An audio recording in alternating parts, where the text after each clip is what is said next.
Sorry, guys. We can't do a show yet. Georgia might lose. Hold on a second. Can you guys hold on for like they're punting? 4 minutes. 4 What minutes. Fourth what and 8 is it? from the 44. If Georgia loses, we're throwing out everything. I'm in a hotel in Chicago. I'm Doug Lesmerises. This is your KOTN Late Night. Bill Landis is in his humble abode in Columbus. I was at the Alabama-Wisconsin game today. Bill, as I noted, I drove 7.5 hours total each direction to get to Wisconsin to watch Alabama win 42-10 when I could have driven 3 hours from my house to Kentucky to watch Georgia possibly lose.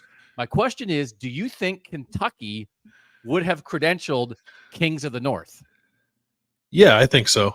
I think they would have. Yeah. Because they're northest. They're the northernmost SEC team with Missouri. So, like, you know, I also think if you put in your application, I'm coming to tell Georgia to cram it, they would have. They would have let you in. Yeah.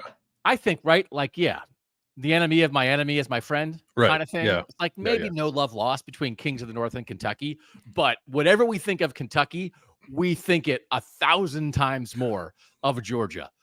Dan is in the chat here on YouTube. We do this live on YouTube. If you're listening back on a podcast feed, we're grateful for that. But maybe you would want to join us live on YouTube at 11 p.m. on a Saturday night, which we do every week here. I did jump around, and I have a story about that. So we will talk about my jump around experience. Your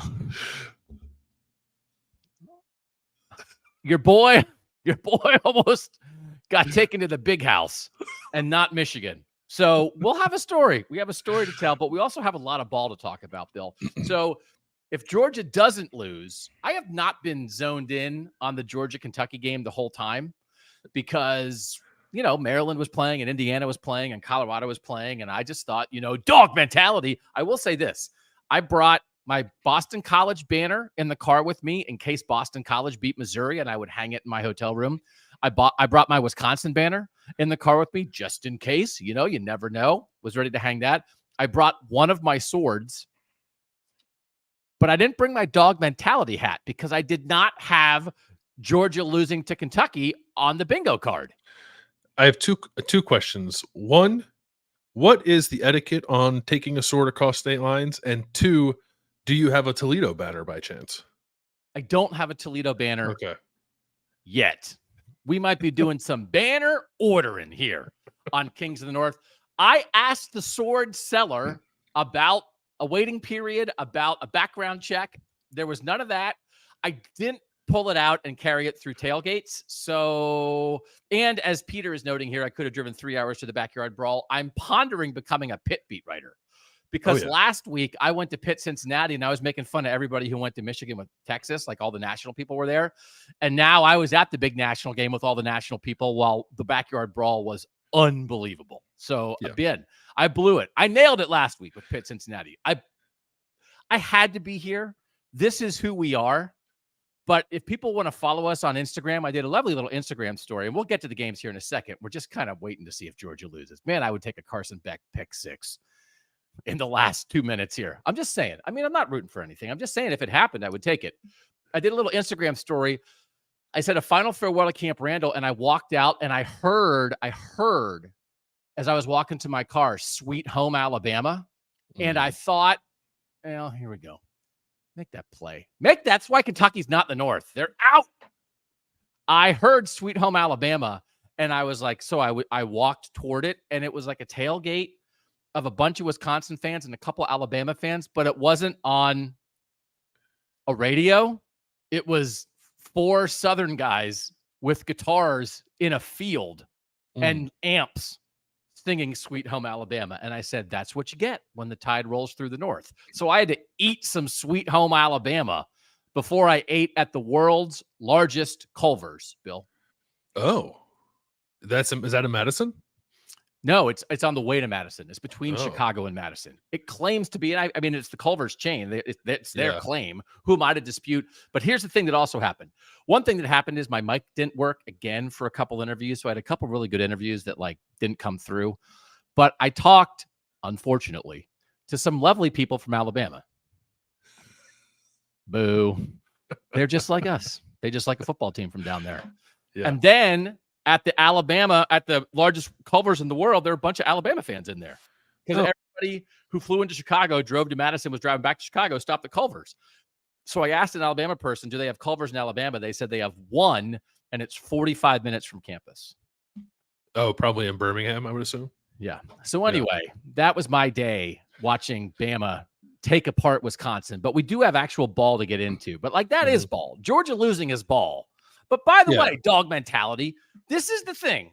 They're not perfect. They're not unbeatable. They're not a cut above. Notre Dame lost to Northern Illinois. Michigan does not look great. Oregon did not look great the first 2 weeks. Penn State did not look great in week 2. But guess what? It doesn't only happen up here. So that is a huge part of this, which is they'll probably pull this out because the team with more talent typically does, but they are not perfect.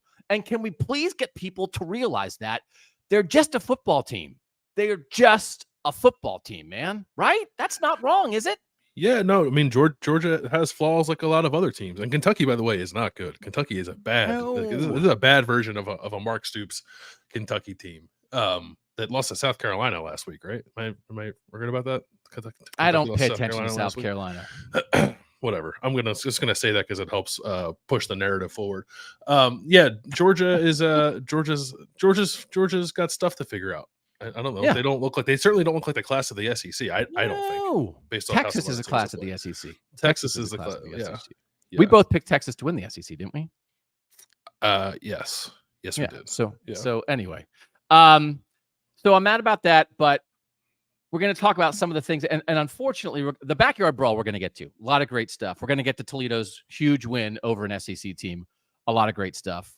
We're going to talk about Washington State beating Washington in the Apple Cup. Not great stuff for Washington there. We're going to talk a little bit, if we have time, about Notre Dame and Oregon getting back on track. But there are a couple things off the top that we have to talk about, like not great things in the North. And the first is that Wisconsin, I think officially is perhaps only momentarily, but still clearly caught in between. And they don't know who they are. And it's a very difficult read when you come to a game and Bama is a huge favorite and Wisconsin's starting quarterback gets hurt on the first drive of the game on a non-contact injury. Luke Fickell said after the game, it does not look good for Tyler Van Dyke. And I asked him about Mabry Matoyer. I looked it up in the game notes. Mabry Matoyer, who is the true freshman 6'4" quarterback that Phil Longo personally recruited to run this offense, if he might be ready or would he be ready to help Wisconsin this year. And he said, like, he's one play away. And they thought Braden Locke, who's the backup and had to play the whole game, hurt his hand during this game, and Matoyer was going to be the guy in for that. I'm not like trying to get too far down the road on this, but they don't know who they are. And Luke Fickell came in and said, if you've never had your A whooped, that's what just happened, and was pretty upset. And then like later in the news conference had about a minute monologue where his voice really rose. And he was just sort of upset about just losing, right? But I admired what they're trying. They're stuck between the air raid Phil Longo offense and the history of Wisconsin running the ball. And the result is right now they don't do either as good as they should. Am I being hyper reactive if I just say I'm done with the Phil Longo thing? Like I think we have enough body of work to tell us that this isn't going to work for them. So I think it's hyper reactive because like the Tanner Mordecai transfer thing, like I think he was a decent quarterback and like it kind of just didn't work last year, and he got hurt and Braden Locke wound up having to play then. And then they have the Braden Locke Tyler Van Dyke competition here, and Tyler Van Dyke didn't look great the first 2 weeks, but it's like, okay, maybe they're rounding into form, and then he gets hurt. So now against Bama, your backup quarterback, who has for 2 straight years not been good enough to be the starter, can't run the air raid against Bama. It's like, okay. Like, but isn't that also an indictment of Phil Longo, who's also the quarterback's coach, that Braden Locke has now twice had to come into play for Wisconsin and not looked ready either time? Kirby's yelling. I just don't know that he's starter quality, which is no offense to him. Like this, but it's why I want to see maybe Matoyer. And like at that, I would be very interested in seeing him this year because he's the guy that you picked in recruiting to come run this. Yeah. But I want to give the example, and Luke even admitted this. And I didn't talk to Luke afterward. I just asked questions in the news conference. But they had a 3rd and 3 with like 50 seconds left from like the, 30-yard line or so. and they threw the ball in the end zone. They threw the ball in the end zone to their best receiver, Will Pauling. And he was kind of open, but Braden Locke, and I'm not sure that Braden Locke missed him. I'll get to that in a second. But they didn't convert it. They threw it in the end zone. Then they came back on 4th and 3, and they tried a field goal.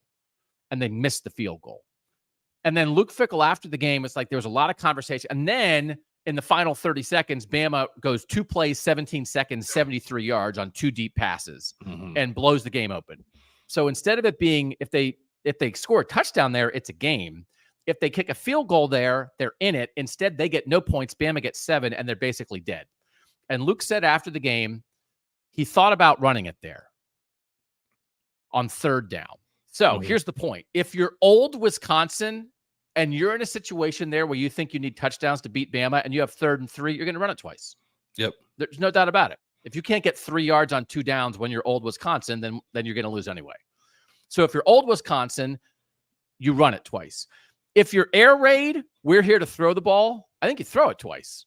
And I'm not sure that you throw it in the end zone, but I think you throw it twice. I don't think you kick if you're an aggressive passing offense. Instead, they throw it, they take an end zone shot on the throw, and then they kick. And it, to me, is the perfect example of being caught in between.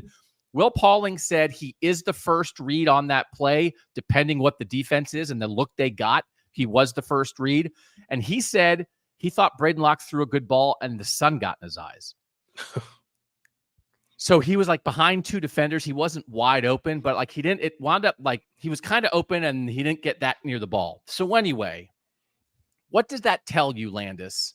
Like that little sequence, do they pass? Do they run? Are they aggressive? Are they not aggressive? Because Luke's saying, we know we have to score touchdowns to beat Bama. And then they throw it in the end zone, and then they kick, and then they miss it.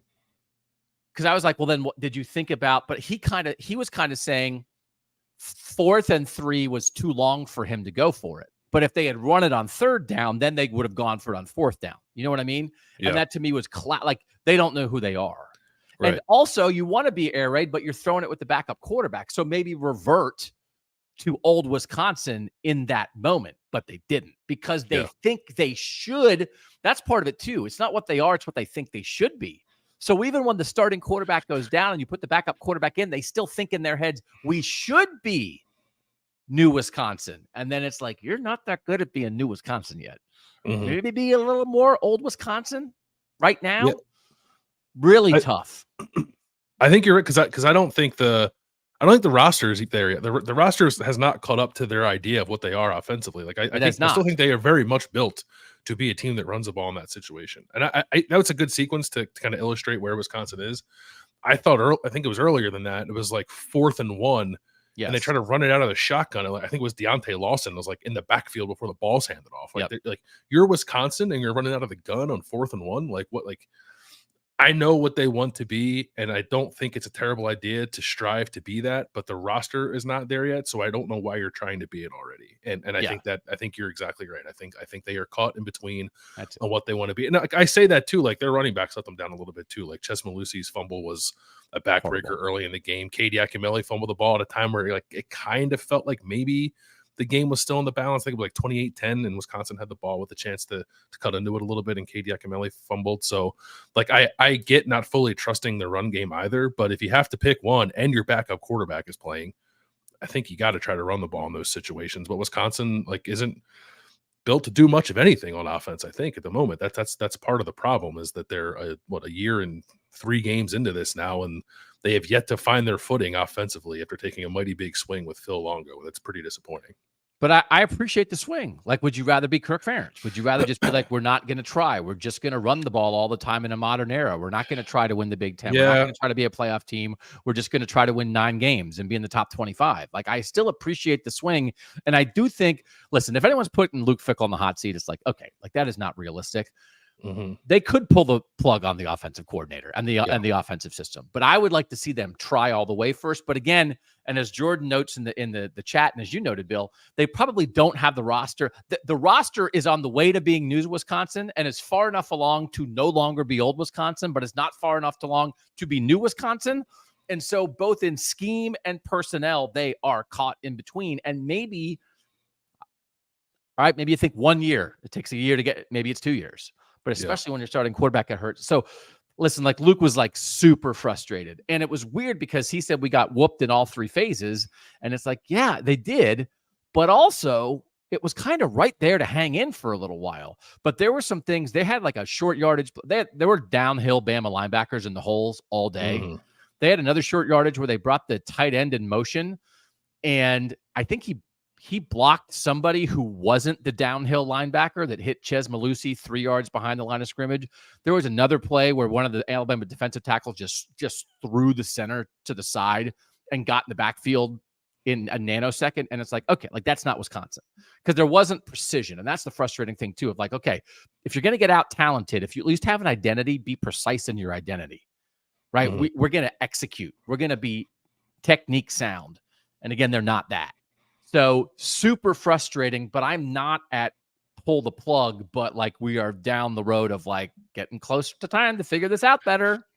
Yeah, I mean, I guess the quarterback injury complicates the pull the plug thing now, right? I don't like. Of course, it didn't look great with the backup quarterback in there, but it's a larger issue. I think, and I think even like an honest, fair look of a thing would lead to that conclusion as well, right? So I actually don't think the backup quarterback thing and the fact that Tyler Van Dyke is out and looks like he's going to be out for a while should complicate things. And maybe there's a version of Phil Longo's offense that is, I don't know, that better suits whatever personnel Wisconsin's throwing out there because what they're doing right now isn't helping. But like, it wasn't just the offense. Like the defense did like the one thing it came into the game saying it didn't want to do, which was give up big plays. Yeah. And like all it did was give up big plays, right? So it's not like it's not only on the offense, but the offense has been the thing that's been a consistent issue since Luke Fickell got there. Ricardo Hallman, who's one of the best corners in the North, gave up the touchdown right before the end of the half. And he said, like, after the game, like, that's just on me. But there were a lot of guys talking about the idea. I think Ricardo Hallman said, like, he came to Wisconsin to win games like this. And at the moment, because the whole point is, I mean, they never actually won games like this. Yeah. But you thought they were closer. But the whole point was they never won games like this. So this is not new, but they seem further away from winning games. They're losing worse. So right. Yeah, they were, I mean, they were, and like I guess the games you hold up like are like Ohio State, I think mostly, right? And like I think Wisconsin for the most part has found a way to be competitive or at least like keep the margins close, even if the game wasn't all that competitive when you really paid attention to it. Like this obviously was not that. This was a team that looked incredibly overmatched on both sides of the ball by an Alabama team that looks like it's pretty good, but also isn't the Death Star version of Alabama that we've seen before. The Eric is suggesting Quinn Ewers versus Ohio State in the Natty. Bro, it's going to be Arch Manning versus Ohio State in the Manning. Like in the Natty. Like, is that what we're talking?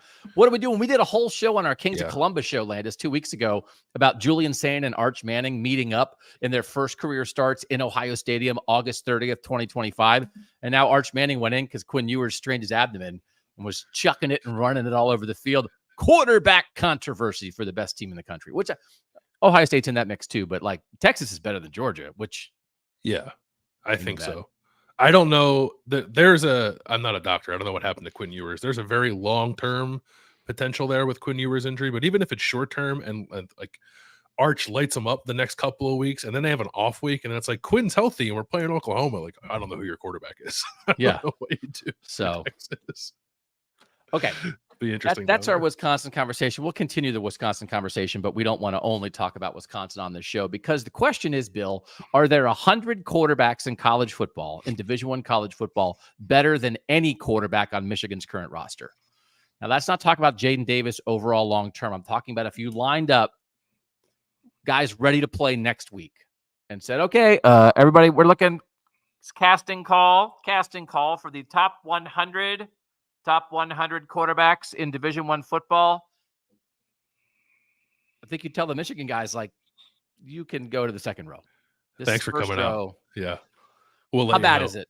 How bad is it? They benched, if people didn't watch it, they benched Davis Warren after his third pick in their tighter than it should have been win over Arkansas State, 28-18, and put in Alex Orji, who did lead a touchdown drive, but I think was 2 of 4 for 12 yards on the day or something. So, like, the quarterback who moved the team still can't throw, and the quarterback who can throw throws it to the other team. Michigan last year threw 5 picks. Last season through 15 games to the national championship through 5 picks. Davis Warren has 6 picks in 3 games. Yeah. It was pretty bad today, I thought. And I think it's probably most accurate to say that Alex Orji was along for the ride on the touchdown drive. I think it was a 9-play touchdown drive, and Khalil Mullings ran the ball 7 times or something like that. It did end with an Alex Orji touchdown pass, but like Khalil Mullings was doing the heavy lifting on that drive. Davis Warren's first 2 interceptions were awful. The third one, like his arm kind of got hit. A receiver fell down. I don't know if it was still like a good decision and it got picked off anyway, but clearly Sherrone Moore didn't think it was a good decision because that was the play that he pulled him after. The second one was the one that his arm got hit. The third one he threw straight to the guy, I think. Is that right? Oh, I thought that was all the same. I thought that was all the same play. Regardless of the first one. Yeah, the first the way Sherrone broke it down after the game was he thought Donovan Edwards thought maybe there was a miscommunication on the route on the first one. The second one, his elbow got hit, even though I think he had no pocket presence and didn't feel anything. And then so like Sherrone was sort of giving him and then the third one he just threw right to the dude, and Sherrone was like, the first one he like threw off of his back foot while getting pressured. I don't care if there was a miscommunication on the route. There was a really bad decision. Yeah. So regardless, what matters is that Sherrone Moore wasn't happy with it because he pulled Davis Warren from the game. At a time where it was kind of in control, like it was pretty obvious that Arkansas State wasn't all that threatening, but I thought handing the reins over there to Alex Orji, letting Alex Orji finish the game felt to me like, okay, this is the guy we're rolling with now. So and Sherrone Moore, I think, was asked about that after the game, did not make any declarations to that. He made to that no end. Declarations about nothing. About anything, right. But I think we're there. My personal opinion, I think we're there. I think we've seen enough of Davis Warren. I think it's time to see what Alex Orji can do. I'm not particularly bullish on that prospect, but I think it's obvious that that's where Michigan is. So the other thing is that Jack Tuttle is getting healthy. And he was in uniform this week, and his name came up that he might be ready to do something. And, oh, good. Okay. Timeout, Kentucky. I wouldn't waste a prayer on Georgia losing a football game. I mean, that wouldn't be a thing to actually say a thing about. But if I was in the mood to waste one, I would have wasted it on that. I don't think it's going to happen. 13-12. Oh, come on, Kirby's boys. Come on, man. They gritted it out. They finding a way to win. There's a silver lining. This is just going to toughen up Georgia. Now, that's not Stetson Bennett. That's just a Georgia fan. This is going to toughen up those boys for down the road in the SEC. Man, there ain't no easy games in the SEC. Bill Landis, come on, man. You know that. There ain't no easy games in the SEC. 13-12 at Kentucky ain't nothing to be ashamed of, man. That's spitting distance from the North. Georgia had to overcome the adversity of another player getting arrested for reckless driving. So, I'm going to give him a break. No fast start for Georgia tonight. Yeah. They're a Friday night fast start team, not a Saturday night fast start team. Just wait till Kirby's got these boys ready for December. It's a long season, man. Kirby's boys, they'll be ready. Sherrone Moore said they ran it 44 carries, 301 yards, 6.8 yards per carry. He recited all that in the post-game news conference, so he's looking for positive. They're in a rough spot. The AP tweeted that so Davis Warren had 3 picks and no touchdown passes. The last time a Michigan quarterback had at least 3 picks and no touchdown passes was John O'Korn on October 7th, 2017, in a 14-10 loss to Michigan State. In 2017, the Michigan quarterbacks were John O'Korn, Brandon Peters, and Wilton Spate, and they combined on the season for 9 touchdowns and 10 interceptions, and Michigan went 8-4 in the regular season. And that's kind of what it smells like right now, right? Does it smell? Yeah. Are you smell? Oh, what's that cooking on the grill? You grill some corn? Oh, corn. Yeah. Corn on the grill. Smelling a little bit like O'Korn. A little, not quite Jake Rudock was a little bit better, I think, than that. But yeah, it's smelling a little like O'Korn. It's smelling a little bit like a Wilton Spate situation. Yeah, I don't love it. It's I guess this guy's our quarterback situation where it's like you could have been more proactive about it. And here you are. It's really does it make you think less? And we'd already talked about this. We don't keep having to cover this ground. Kirby's boys, man, just put Brock Vandegrift through at the end zone on the last play and Kentucky scored, but just toughen up Kirby. That's the thing too. Actually, it's like, okay, Georgia lost. Who cares? Now I hate the 12-team playoff. If Georgia loses in September, that is the thing that will turn me against the 12-team playoff. Everybody has a chance. I just don't want Georgia to have a chance. As Kentucky, on the final play of the game, throws an 8-yard curl Congratulations to Mark Stoops. I think Mark Stoops is just happy to be close. Mark Stoops is running he got an across the extension field. out of this game. He's got another 7 years Kirby. for this. Hey, Kirby, we almost beat you. Wow. Wow. Hey, guys, did you see? We almost beat Georgia. How many AP votes do you think Georgia will pick up from? Wow, silver linings, man. Hey, silver linings, toughen them boys up. But I have officially come around and I'd be more upset if they lost. Oh, 9-3. I picked them to go 9-3. My bet, I have a bet for them to go 10-2 or worse. This would have helped. They're going to lose twice. It's fine. Yeah. I'm not bitter. 13-12. Kentucky. I have a new term that I'm going to debut. Should I debut it right now? I'll debut. Yeah. This is for the loyal audience who comes out at night for us. You know how Maction, everybody knows what Maction is, right? Mm-hmm. Maction is MAC football, but it's not the same as MAC football. It's midweek, wild, crazy, not good. People don't think Maction is good. They think it's crazy and weird, right? And like, it's better than nothing. It's better than no football on a Tuesday or a Wednesday is why people love it, right? But it's not like people think to themselves, oh, man, I can't wait to see some just absolutely through the roof, high quality Maction on Tuesday. Is that fair to say? No offense to the Mac. But I think it usually gets a little wonky. Like wonky. Even if it's not high level football, there's usually some shenanigans you can bank on. Yeah, but it's like watching a car crash. It's not like watching a beautiful display of football acumen. Yeah, it's not like watching Toledo go down to Starkville and kick the crap out of Mississippi State. It's different. No, but so I made fun of the South Carolina LSU game today, Florida Texas A&M game today, the Georgia Kentucky game. As it turns out, I'm going to start referring to those games as section, SEC shun, because they're not good. They're just weird. And maybe you think that's exciting, but the difference is they're not on Tuesday. So there's lots of other things to watch on Saturday instead of section. So hashtag section, get on board. Oh, did you catch that section today? Ugh. We're going to have every Monday or Tuesday now. We'll have a section. Like we have the G5 minutes. What section's that? It's the section. Yeah. Because it's not good football. They want you to be tricked into thinking that close and maybe high scoring is good. It's not good. It's section. Okay. Anything else on Michigan? Seems a little insulting to Maction. I know. No, I don't want to take down the MAC while I insult the SEC. Yeah. All right. No, nothing. Arkansas State, Butch Jones elected for a coward's field goal that they missed in the beginning of this game that potentially could have made this game a little more interesting. Like, it's not that Arkansas State was routinely moving the ball on Michigan's defense, but like it moved it early and should have scored, and moved it late and did score. And it's like when Michigan's only putting up 28, it's not all that comfortable. So I guess it was good for Michigan to get its rushing attack going. And Khalil Mullings, I thought especially, looked very good. Colston Loveland did leave the game with an injury. He was on the sideline and he seemed like he was fine. But that's something to monitor this week, I guess. You know, Carson Mann threw for 160. What else do you want, man? First round pick threw for 160. Arch Manning threw for 160 yards in 4 minutes for Texas. I would take Arch Manning's left leg over the entirety of Carson Beck. Don't sell me this Georgia crap. Stop selling me Georgia crap. I don't want it. Just like my Dogs Online email that I get 4 a day. I order one hat. And they don't leave me alone. Don't order a hat from GeorgiaDogs.com.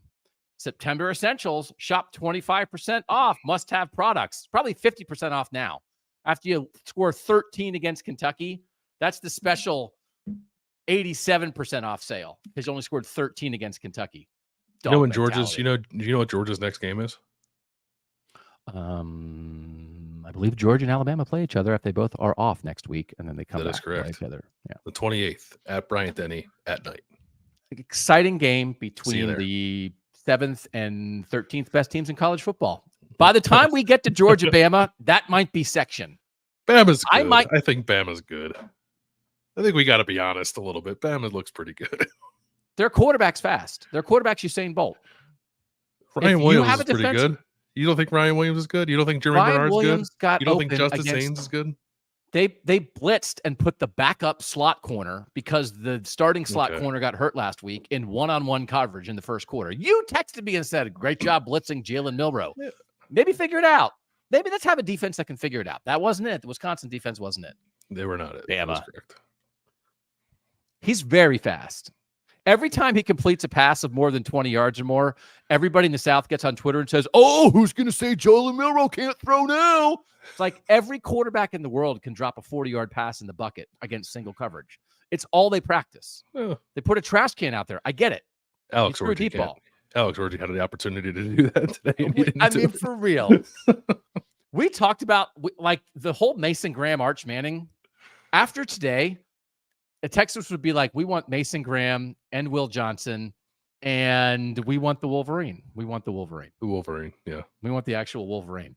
And we want Jim Harbaugh to come and come cook us some barbecue. And then we'll give you Arch Manning.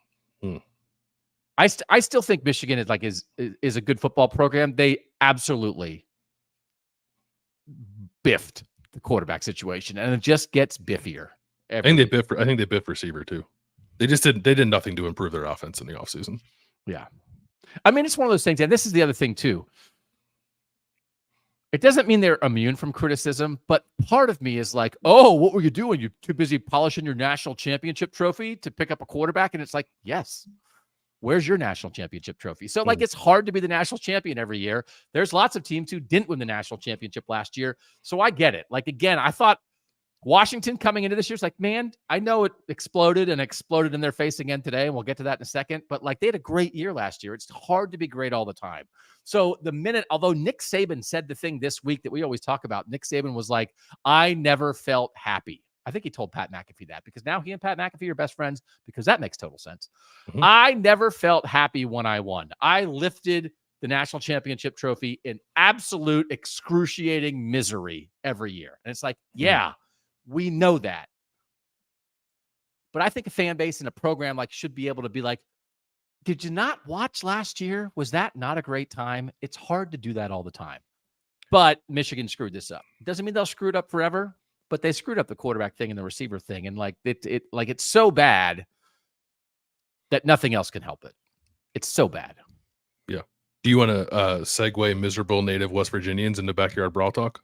Let's do a little Toledo. Jump around on Toledo because we actually hit the Toledo money line bet plus 340 on Bets of the North. I think hey, Mike, is the Maryland-Virginia game over? Producer yes. Mike? Yes. Maryland won 27-13. Tishu and I won our third straight $500 real money bet with our alternate line Buffalo, Maryland parlay. So if you're not watching Bets of the North, we just would invite you to be there because what happens then, and it's fun for everybody, is we're doing it for charity, and we picked our charity this week, and the charity feeds hungry children. So now whenever our bet is not going well, we just say things in our chat like, oh, I guess that guy hates hungry children. So for a while when Maryland gave up a touchdown at the end of the first half in 10 seconds, it was like, well, I guess Mike Loxley just hates hungry children. So that's fun. That's fun to do. Also, we've won like $1,700 for people. It's wonderful. Yeah. And I've tailed them all. I won the money for myself. I have not tailed anything. I'm winning nothing for myself. But dance around for Toledo. You called this. I followed you. We both picked Toledo to win on our Thursday show. We bet it on our Friday show, but I don't know that we saw 41-17, brother. No, I didn't see 41-17. I thought that Toledo was going to be able to hold up on the line of scrimmage, especially its defensive line against Mississippi State's offensive line. It just turns out that was true, like very true on both sides of the ball. Just like Toledo was ready to play. They were physical. Mississippi State wanted nothing to do with them. And it was really never a time where I thought Mississippi State was going to climb back into the game. It was 28-3 at halftime. And then Toledo came out and scored on its first possession of the second half. I think it just put the game away. It outrushed Mississippi State 169-66, and then threw for 285, put over 450 yards of offense on the road against an SEC team. Mississippi State is very bad. They're very bad. Mississippi State has to play Texas and Georgia back to back in a couple weeks. They're really bad. Section, welcome to section, Mississippi State. But no, this was a Toledo team going down there and just beating up on an SEC team like we all thought was going to happen. Awesome. Yeah. And by the way, because like Arizona State at home beat Mississippi State a couple weeks ago, and people were like, "Oh, Kenny Dillingham, watch out for Arizona State." It's like, nope, Mississippi State just completely blows. Yeah. But at that point, when it's there, early in the season, it's like, oh, could an SEC team be absolutely horrid? Never. Must be no. They're terrible, but also Toledo put it on them. Good for the Rockets. Congratulations to Jason Candle. That's how you handle a North versus South matchup. And by the way, this is one of those. Toledo got paid for this, right? What'd they get paid? Probably $800,000. Toledo. Kyle Rowland from the Toledo Blade, I believe, shared that Toledo was supposed to play Maryland, and Maryland bought out of the game. So Toledo got like $500,000 from that, and then Mississippi State paid Toledo $1.2 million to play this game. So Toledo made $1.7 million and kicked the crap out of Mississippi State. It's almost like Georgia lost. Oh, it's almost like Georgia lost. That is great. Section, suck on it. Oh, Jason Candle. Jason Candle's going to be like, what are the movies where they just lay on the bed with the $1.7 million? Oh, we should do that this week. Hey, do you have time to go to Toledo this week and lie on a bed with Jason Candle with $1.7 million? Lay on a bed of money? Yeah. Do they get to take the cash back on the flight with them? Is that how it works? Just a couple of duffel. Mississippi State's got duffel bags of cash lying around, and clearly they're not spending it on players. So just give it to Toledo. That's like one of those, like Jason Candle, like in those memes. He's walking out like this. Like, I can't do that walk like that guy in that meme. Oh, Jason Candle. Give Kyle Rowland some of that rocket money. That's good rocket money. Man, you could probably get into space for real with $1.7 million. Let's talk about the Backyard Brawl. Pitt beat writers. Nardog. And Eli Holstein, you got to hold me off on making you do Northern quarterback power rankings, because I want to see where you put Eli Holstein. The guy is a backyard brawler and a backyard baller. Unbelievable. 2 straight weeks. Pitt with huge comebacks. Cincinnati last week, rivalry game. Backyard Brawl this week, as rivalry game as you get. 38-34, Pitt wins. I was more in on Pitt than you coming into this season. Definitely. But I was super in on West Virginia. Everything that I thought West Virginia might be, Pitt is. And that makes Pitt, and that means that we're like done being, we're not joking about this. Pitt's a contender to win the ACC. The way Eli Holstein is playing, when this defense makes key stops, they have enough skill. They have a veteran offensive line. Nardog has been there. Don't doubt Nardog. You want to line up Pat Narduzzi and Mario Cristobal in a coaching contest? Let's go. I think it's more about Eli Holstein than it is Pat Narduzzi. But Eli Holstein, Did you see the stat, by the way, that David Hale tweeted after the game from ESPN Stats and Info? I did not. About Pitt? All right, here it is. From ESPN Stats and Info via David Hale. Pitt, when trailing by double digits in the fourth quarter, from 2005 to 2023, 0-72. In 2024, 2-0. Nardog. That's crazy. So listen, you guys, like we're not quite there on hanging out, meetups. Like we're still growing, Landis, right? We're still growing. Yeah. Kings of the North is going to be huge. We're going to take over the world. Everybody who's here now, we appreciate you. You're in on the ground floor. But Derry is asking, do Q's and Pitt play this year? And the answer is we've had this Mamma Jamma circled since May. Syracuse at Pitt, Thursday night, October 24th. I'm going to be there. Landis, are you going to be there? Oh, yeah, I'm going to go to that one. Yeah. All right. Absolutely. We're going to be there. And, like, if people want to come hang out and celebrate the North, I'll bring the swords. And we might have a tailgate. Could we pull off a tailgate on a Thursday night in Pittsburgh for Q's Pitt? Yeah, because even if I know enough people in Pittsburgh, I can get them there. So, like, let's go. Q's was off this week. Luke's asking, Q's was off this week. Yeah. But, like, you want to watch Eli Holstein and Kyle McCord sling it around the yard? Like, I'm there for that. So, listen, Eli Holstein, I tweeted this. Did you see the stat that I tweeted? About Eli Holstein? But, oh, yeah, I think I did. But hit me with it again. Okay. Pitt, last 4 drives against Cincinnati last week, touchdown, game-winning field goal. Last 2 drives against West Virginia today, touchdown, game-winning touchdowns. On those 6 drives, Eli Holstein, 16 of 19 passing for 299 yards, 12 carries for 87 yards. He's scrambling like a maniac. He's hitting every throw. He is tough as a son of a gun. I cannot believe he's not from Pittsburgh. I cannot believe he's not from the North. But he's born for this. And he and Nardog, man, like Cade Bell, and you said Cade Bell, I don't mean to share secrets. You said Cade Bell was up his own butt. I tweeted it, so it's fine. That's no secret. No, in the first half, because he was. Oh, he was. Because Pitt won this game, I think, at the end. Eli Holstein just making some plays with his legs, obviously, but also just like throwing it down the field against a defense that couldn't cover Pitt. And I thought that was pretty evident from the start that West Virginia couldn't cover Pitt. Okay. But Cade Bell is out here. They ran a play that was like a pass back to Desmond Reed that definitely looked like Desmond Reed was going to try to throw it down the field. That got stopped for a loss. They ran a flea flicker that got stopped for a loss. They were on 4th and 1 and tried to shovel pass to a receiver that got stopped for a loss. And they ran a reverse to a receiver that got stopped for a loss. It was like all this, I think, overthinking things from Cade Bell in the first half that kind of made this game maybe a little closer than it needed to be. And perhaps if they would have just played it straight up and let Eli Holstein kind of bomb it down the field the whole game, maybe Pitt could have locked it up earlier. It made for a pretty exciting finish, so I'm not going to complain about it. But I felt that way last week a little bit too. It just felt like Cade Bell was trying to get a little too cute because he's got some cool ideas. But I think maybe this doesn't have to be a cool ideas kind of offense because Eli Holstein is really good. And I think the skill on this team is really good too. So just kind of let them go win it for you. Hold on a second. I think we can do this. We're going to go. Kirby Smart's got his postgame news conference. We'll go to that real quick. Okay. You know, our guys just showed a lot of grit. And Carson, never stopped balling. Hey, Mark Stoops, man, come on now. SEC, baby, come on. This ain't easy out here. This ain't flowers and butterflies, Hey, so, dogs are going to dog, dog mentality. We carry it with us everywhere we go. That travels, 13, 12. I'll take it. I'll take 13 to 12 and a half. I'll take decimals. I can't do decimals. I'm from Georgia, but I take it, so like, hey, grit, that's dogs out. Okay. We're back.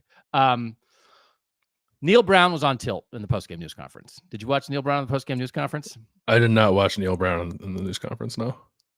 So Pat Narduzzi on the field postgame said, we beat the refs and West Virginia. Yeah. And as all good reporters should, reporting is just taking what somebody else says and taking it to that person and saying, what do you think of that? Yeah. So this is good reporting. Someone said, Pat Narduzzi said they had to beat the refs too. What do you think of that? And Neil Brown said, it's BS, but he didn't use initials in the news conference. He said, it's full beep. He was so mad. He said what he thought, and then he had to double back like 4 questions later and be like, oh, by the way, Pitt did a great job. But the thing Neil Brown postgame for real, which you can't do, he was running through all the great play calls they made and all the ways the players messed it up. Ooh. I don't love He's talking about missed blocks. He's talking about the way they're not playing the ball in the air in the secondary, which has been an issue for 3 straight weeks. And he mentioned that multiple times. And but he said, like, we don't have anybody in the bullpen, like kind of threw the guys in there under the bus. But like, he was really on the, like, hey, what about this drive? Well, the first play was a good call and we didn't do this. And the second play they kind of did, but the third play was a good call. We didn't do this. And it's like, oh man, when you're playing it was a good call game for your 1-2 team after a tough loss. Now you've gotten the blowout. You didn't compete loss. And now you've gotten the gave it away loss. He said, you're up 10, 5 minutes left. You have to win that game. I thought he was on tilt. I think because he thought they were going to be good. I thought they were going to be good, but I'm not the coach. Mm-hmm. So he thought they were going to be good and he's feeling it right now. So Nardog is dogging it. Nardog couldn't be Nardoggier. He was living it up post-game. He listed 15 guys who did a great job before he said the name Eli Holstein because he knows it's more about than just the quarterback, and the quarterback's going to get his. I thought it was a rough post game, and it's been like he talked a lot about like, and then it was like, oh, we called a good defense, and then we just couldn't tackle Eli Holstein. And like, I mean, it's just true. Eli Holstein's making all these plays. Like Garrett Green's not making those kind of plays right now, which is, again, I thought what Eli Holstein has been is what I thought Garrett Green would be. And, I turned my light off. I was making a point so much. And what Pitt has been is what I thought West Virginia would be. And I think it's getting to Neil Brown. Yeah. Neil Brown, I think, is in a little bit of a I don't know, like not a tight spot in a sense like he's going to lose his job, but like being so good last year and having somewhat high expectations this year, like this obviously is not off to the start that West Virginia thought it would be off to. But yeah, I don't love. He's got to own it. I think like it all comes back to him, right? Like I listen, West Virginia made a lot of plays. Like I thought, like its defense for a lot of the game was showing up. Right, tackles for loss. I think they sacked Eli Holstein like 5 times, but they also like got a punt blocked where they didn't block anybody. And what like Pitt wasn't trying to block a punt; they just didn't block anybody, and Pitt blocked the punt. So definitely some mistakes for West Virginia. It was one of the craziest sequences I've ever seen. Mm-hmm. West Virginia is punting on 4th and 3. Pitt just runs everybody back. There's nobody there, and the punter just runs for a first down, which is just like most punters have that read, right? Yep. That if there's nobody there, just run. So he just ran and got a first down. So now West Virginia keeps the ball. Now West Virginia throws a 50-yard touchdown pass, and Wyatt Milam, their All-American quality left tackle, is called for holding on the play. And this is why Neil Brown called Pat Narduzzi saying we had to beat the refs. BS, because he said we had a touchdown taken away by the refs. And he said, I looked at it then, I looked at it later. It's a great block. It's called winning. He said, it's a quote, it's called winning your block. It's not holding. He had his hands inside. He did get a little jersey. He did. But his hands were inside, and he just basically brought the guy down to the ground and fell on top of him. He was not holding on the outside at all, and there wasn't like a tug.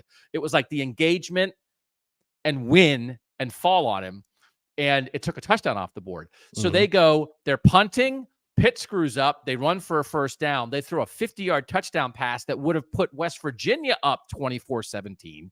It's 17-17 in the middle of the third quarter. That gets taken off the board. So now they have to punt again. And now Pitt blocks the punt and runs it back for a touchdown. Yep. So that sequence, that's a 3-minute sequence. But the result is a Pitt mistake that leads to a West Virginia 24-17.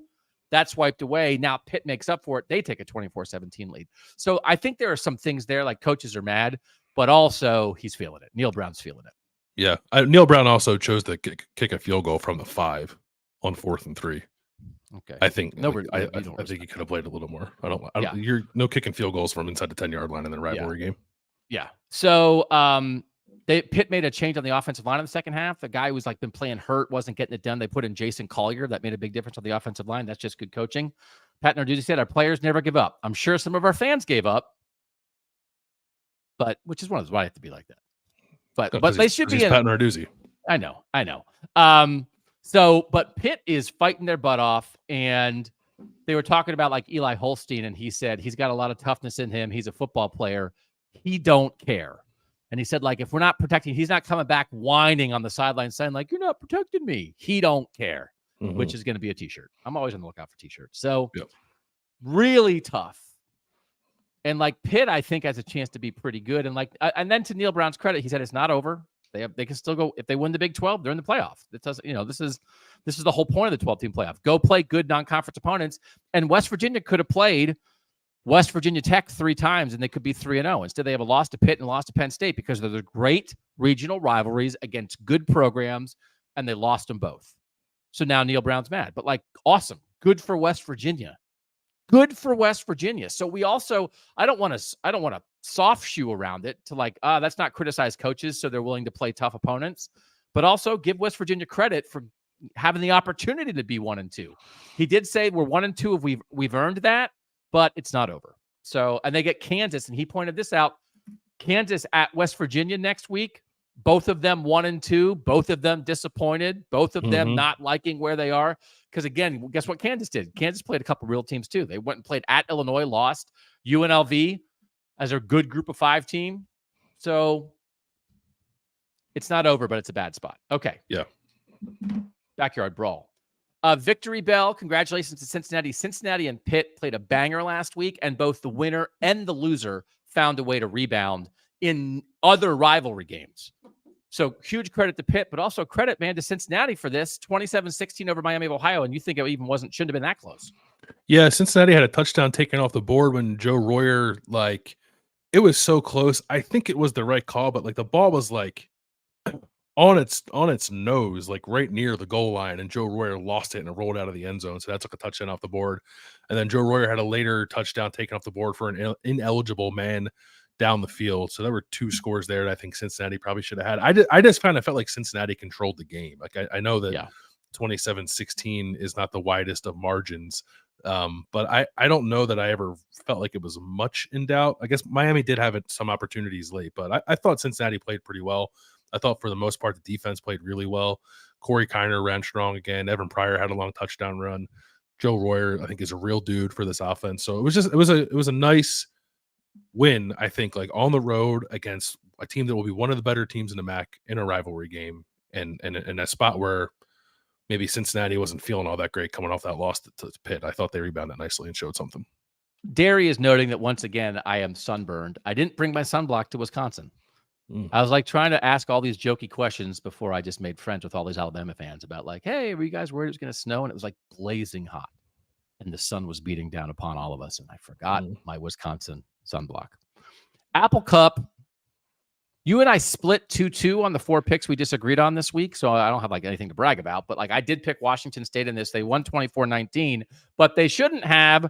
This is a tough one for Washington, right? Yeah, two major plays. The first was letting John Mateer, the Washington State quarterback, run for, I think it was a 27-yard touchdown on 3rd and 20 right at the end of the first half. And then the perhaps bigger one was the end of the game. It's 4th and 1 from the 1.5 yard line, 4th and goal, or whatever it was, from the 1.5 yard line. And Washington tries to run a speed option with Will Rogers into the boundary. Jed Fish said after it was a bad call. He owned it, but I just thought it was a really, really bad call in that situation. Yeah. Just very low margin for error on that kind of play. And I guess that Washington was expecting Washington State to do something based off the look they gave them. And then Jake Dickert said in his post-game press conference, yeah, that was the right call based off the look we give them, but we didn't do the thing that we normally do out of that look. So he felt like they kind of baited Washington into calling that play that ended up, I think, losing 2 yards when Will Rogers pitched the ball to Jonah Coleman, and Washington State kind of swallowed him. But it was just a really disappointing way to end the game when Washington had moved the ball down in the scoring position kind of so effortlessly, and then the thing it decides to do is try to a speed option with a quarterback who's not a running quarterback to win the game. Washington State, you knew was going to play that game, Matt, but with all the NFL connections and stuff that Washington has, and again, this is people were mad that Washington was picked in the middle of the pack. It's then Washington has to win this game, right? And this is which is awesome. Again, great. Congratulations for them playing the Apple Cup. I'm so glad they kept it alive in September. And I think there maybe wasn't. I mean, I was definitely reading stuff that people didn't seem as enthused about it. I hope the upset here maybe helps keep the enthusiasm, because they're playing it again next September. And now Washington, the big bad Big Ten team, is going to be mad and trying to get back at Washington.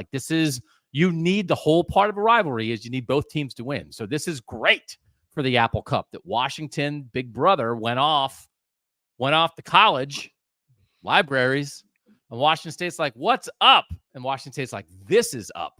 So congratulations to Washington State for that. We have to satisfy the people, Landis. It's not on our rundown, but they want us to talk about the Fighting Curt Cignettis, who outgained UCLA 430 yards to 238. They put it on them 42-13 in the Rose Bowl. I think you and I weren't inclined to spend a ton of time on this because this is exactly what we thought I think was going to happen. Curtis Rourke threw for 307 yards and 4 touchdowns. But come on, man. What, was Curt Cignetti going to go to California and lose? I didn't think they were going to lose. I picked a closer game because I thought West Coast, not a lot of juice. Maybe Indiana's offense is not clicking necessarily earlier in the game after doing whatever it wanted last week against Western Illinois. But that was wrong. Indiana came out, scored on its first drive. UCLA fumbled on its first play, gave Indiana a short field. Indiana scored on that drive, and the game was over. This was a good Big Ten team beating up a bad Big Ten team, which is not maybe where I expected either of these two teams to be. I suppose maybe I expected UCLA to be what it is, but no, it was a great win for Indiana. They just again controlled the thing. Curtis Rourke looked great. Miles Cross had a huge game, the transfer receiver from Ohio University. Indiana ran it pretty well. Did a good job of not doing the thing it's done the last 2 weeks, which is like let the other team kind of move the ball to start the game and then score a touchdown that shouldn't score. It held UCLA to a field goal, and then Indiana run right down the field and scored again. So, yeah, kind of a statement. I thought like UCLA is bad. UCLA is very bad. Yeah, but Indiana, for a program with a ton of transfers and a new head coach, a brand new coaching staff, and a lot of stuff in flux, has looked pretty sharp in the first 3 weeks of the season, which I think is, I think it says a lot about the coaching staff, but it also says a lot about the buy-in I think that these new players have for Indiana too. Jason just put this in the chat. Jason, are you being serious or are you joking around with us? Tell us in the chat. He just put a Curt Cignetti quote in this. This could be fake or this could be 1,000% real. It's nice to get a look early at the Rose Bowl as we expect to be back on New Year's Day. Is that an actual Curt Cignetti quote from the postgame? What do you think, Landis? Jason's going to tell us. I think it has to be. Yeah. Yeah. But also it's a good fake quote. It's a good fake quote. You know, hey, you know, come on. You know, Kentucky's going to be in the Rose Bowl against Indiana on New Year's Day. You know, people are sleeping on the Wildcats. Jason, you have to tell us if you're teasing us or not, if that's real. Someone did not an actual quote. Oh, he got us. He would definitely say that. Yeah. I definitely would be in for a weekly bit on real quote or fake quote from Curt Cignetti. I don't think Curt Cignetti acknowledges time zones. I think Curt Cignetti could fly. Like they could play a game in Japan and Curt Cignetti would be like, we just are waking up at we have practice at 11 a.m. Indiana time every day. I don't care what other times are. So I don't think he acknowledged time zones. They just went out and took care of business in California. Someone in here did suggest the idea of Indiana and Ohio State being undefeated when they meet. And I thought, oh, when's that game? Is it like in maybe early October? And no, that game is on November 23rd. So that person is proposing that 3-0 Indiana will then be 10-0 after beating Charlotte, Maryland, Northwestern, Nebraska, Washington, Michigan State, and Michigan. Mm-hmm. And actually, Landis, when you say it out loud, does it sound that crazy? Is 10-0 Indiana that crazy? It does not sound that crazy. I do like, so Curt Cignetti did the thing at his basketball availability when he first got hired and said, Purdue sucks, and so do Michigan and Ohio State. And those are the last three teams that Indiana plays. So that'll be time to put up or shut up for Coach Siggs. But I believe you're not going to beat Ohio State.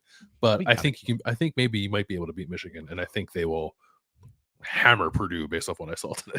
I think we should have Curt Cignetti on and play real quote or fake quote with Curt Cignetti about things he has said and has not said and see what he thinks of that. That'd be a good game. I want to know what Curt Cignetti thinks of the Backyard Brawl because he's born in Pittsburgh but went to WVU. Yeah. I was watching the Pat Narduzzi news conference, and the second question was, "Hey Pat, what did you think of that touchdown?" And I was like, "God, I love the Backyard Brawl." All right, real quick, there was an incident that I want to talk about. I feel like I have to talk about. There was an incident at the Wisconsin-Alabama game where there was somebody creeping around. And it's just weird. There's somebody creeping around in the student section who wasn't supposed to be there, and so 3 police officers wearing bulletproof vests, and I'm not sure if they were carrying guns or not. So anyway, I watched this happen, and the reason I watched it happen is because it was me. So that happened. I went into the student section for jump around, which turned out to be a bad idea because the whole thing is the press box shakes for jump around because it's on the top of the stadium. But where the students are, it's concrete, and concrete doesn't shake. So they're just jumping.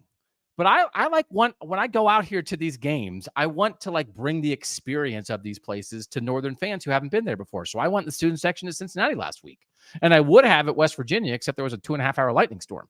So I'm trying to talk to fans before the games. I'm walking through tailgates. We'll have a tailgate report later in the week from Bama, Wisconsin. So I went in the student section, and the cops came after me. So it's my fault. I guess I'm not supposed to be there, and my credential didn't allow me to be there, but I was a little surprised that it was uniformed police officers, multiple of them, rather than just say like a security guard. It was like, hey, you can't be here. Yeah. Usually, like, and no one said anything to you like on your way into the student section. It was like, hey, you can't be here. No. And then you disregarded their warning. No. Yeah. No. No, I mean I ran away from people, but I didn't run. No, I just it's like so I'm not weird. blaming. Yeah. I'm not blaming anybody other than myself. But it was an odd thing to have happen. Yeah. Not security guards. Because then at one point the officer was like, my body cam. This was where it would have gotten bad. He said my body cam is on, and my instinct was to lean into the body cam and be like, hello, body cam. And I think that probably would not have gone over very well. Probably not. And yeah. I was right there, but I didn't do it. Yeah. Good thing they didn't go to search your car and find the sword. Someone tell me that carrying a sword in your car is illegal. Someone tell me. I don't even know where to go. Is there traveling with the sword.com? I don't know. Should I join some kind of sword alliance and figure out the rules here? All right. Before we go, let's talk about Notre Dame and Oregon, figuring it out. Fixed. Is that our final word on Notre Dame and Oregon, who won by a combined score of 120-14?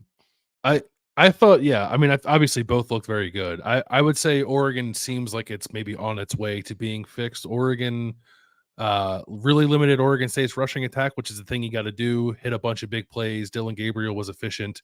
Probably the biggest thing is how Oregon ran the ball, and the fact that it rolled with the same offensive line that it kind of finished the Boise State game with. They were really moving some guys around. Matthew Bedford didn't play. Matthew Bedford, the transfer guard from Indiana, who everyone thought was going to be a starter this year and hasn't played yet this year, was not on the availability report and dressed, but warmed up with the second team and didn't play with the starters. So the offensive line that they rolled with did not include him, but that offensive line seemed to play pretty well. They ran it well. And then obviously Notre Dame ran it really well because it turns out you can have a functional offense when you involve Riley Leonard in your rushing attack, which they very much did. And Riley Leonard ran for 100 yards and 3 touchdowns. Notre Dame took a couple of injuries that could be pretty impactful for them. There's not a couple of offensive linemen, a defensive lineman.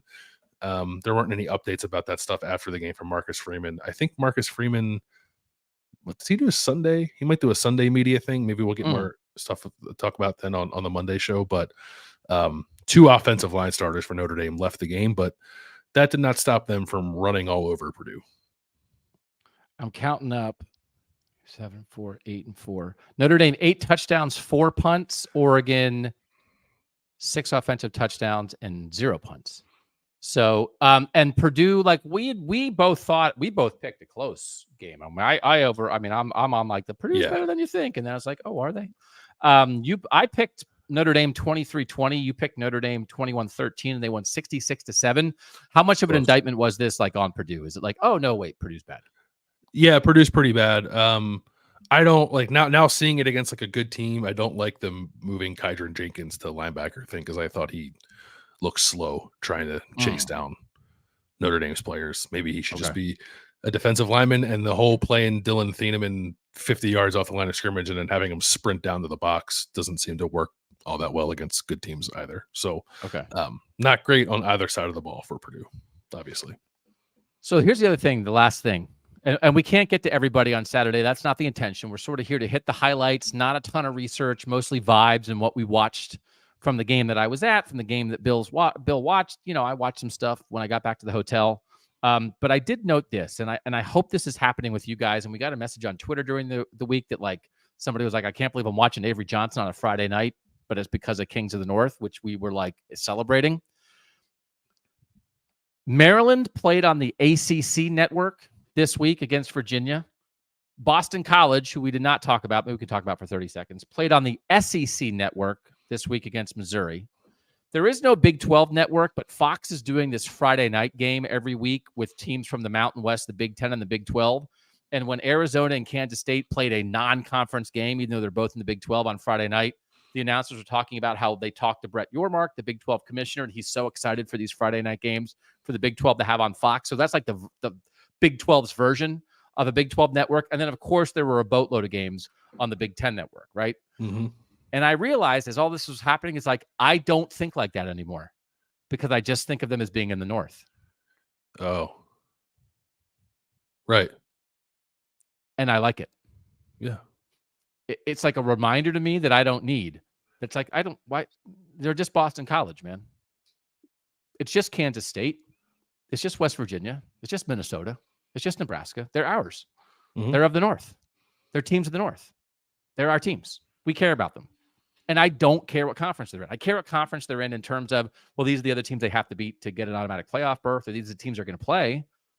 But that's not what it's about. It's not about that. So I hope that's happening for some other people. And now every time I search for stuff, when I search on ESPN, and you can search by conferences for your scoreboard and stuff, I want it to say, well, I want to search for the North. And when I search on PFF for, well, you want Group of 5, you want Power 5, you want this conference, I want the North. So that really happened for me because it was so divided. Hey, I got to watch the SEC. We talked about that. Oh, you got to watch Boston College on the SEC network. The SEC network can cram it. Yeah. That's not what it's about. It's not about that. It's about us. It's about the North. So long live the North. I agree with you. But the one thing we need as we continue pushing that, we need to get in touch with someone at YouTube TV to make sure that we can get a KOTN themed quad box.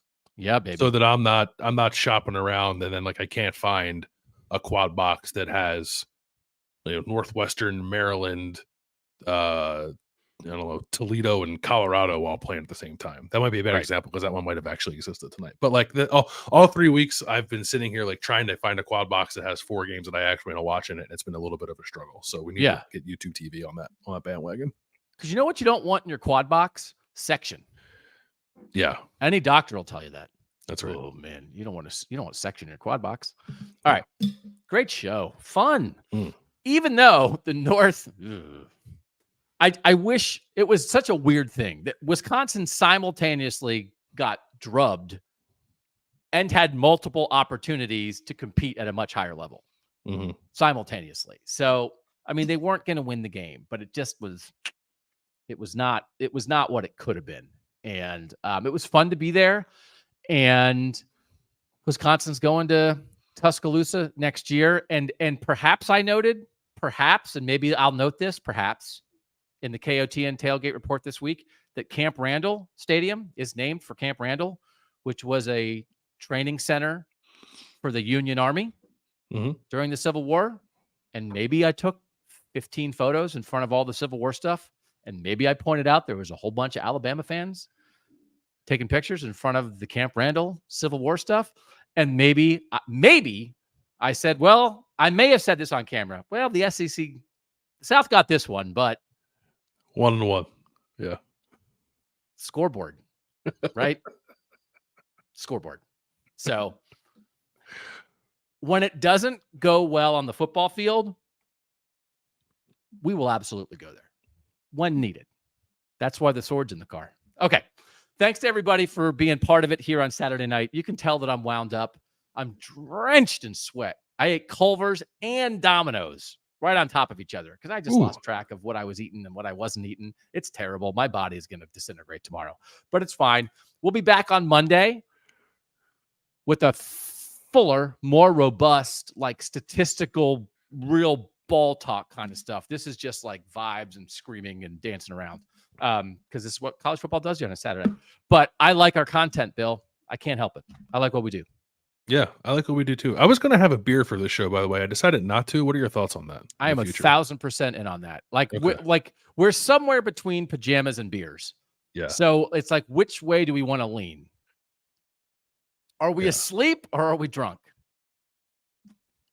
Tune in next week to find out. Yeah. That's how we keep it fresh. All right. Thanks to our producer, Mike Krastowski, for making us look good and sound good. We'll see you guys on Monday live at noon on YouTube.